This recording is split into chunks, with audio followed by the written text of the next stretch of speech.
Hey y'all, I'm Lindsay Nelson and you are watching my first video blog post for Chicks Watching Flicks. And I want to talk to you a bit about what I've been obsessing over all of the month of April. First of all, Game of Thrones Season 5, which just started and keeps getting better week after week. I'm so excited to see what happens next. And classical films, which are a polar opposite of the show that I'm obsessing over, but I can't get enough of them.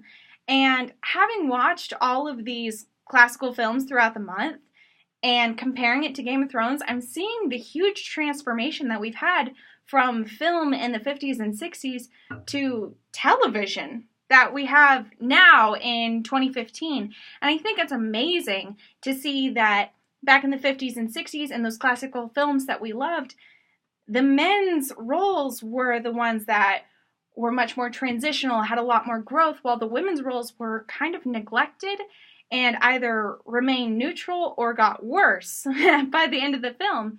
And then we jump forward to Game of Thrones now, where most of the male characters die. Like, we don't have a lot of main male characters left since season 1. However, all of our main female characters, with the exception of one, I'm not going to go farther than that, have all lived throughout the whole thing. And not only that, have transitioned and grown so much. We have Sansa Stark, who at the beginning, I think everyone could agree, needed to grow a spine. And now look at her. I mean, going from season 1 where she was just all about Joffrey, thinking Joffrey was so great. Obviously, that was a bad choice.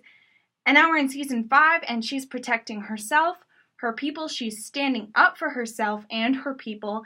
She's learning how to make the right decisions and be a leader, which is so awesome to see from her. I can't wait to see more and see what she does in this new land and how she gets back the north, because I really think Sansa could do it.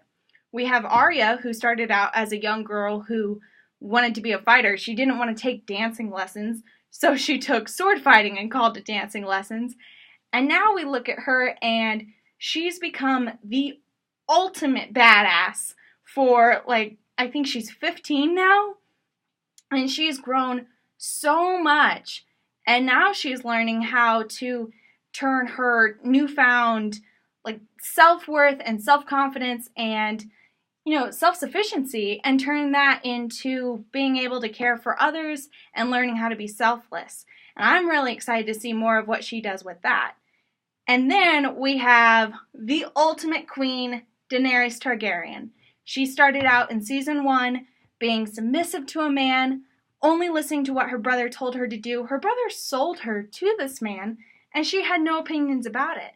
And as she's grown, she went from being a Khaleesi to what she is now, and earning the respect of her man, to owning dragons and having a huge army and tons of followers, freeing slaves, and being the queen that she needs to be to take the Iron Throne. I mean, women are taking over this show, and it's so great to see after watching so many classical films where women were just kind of in the background. I can't wait to see more, and I think it's awesome that women have transformed so much in front of the screen over all of this time. That's all I gotta say for this blog post. Stay tuned next week for more.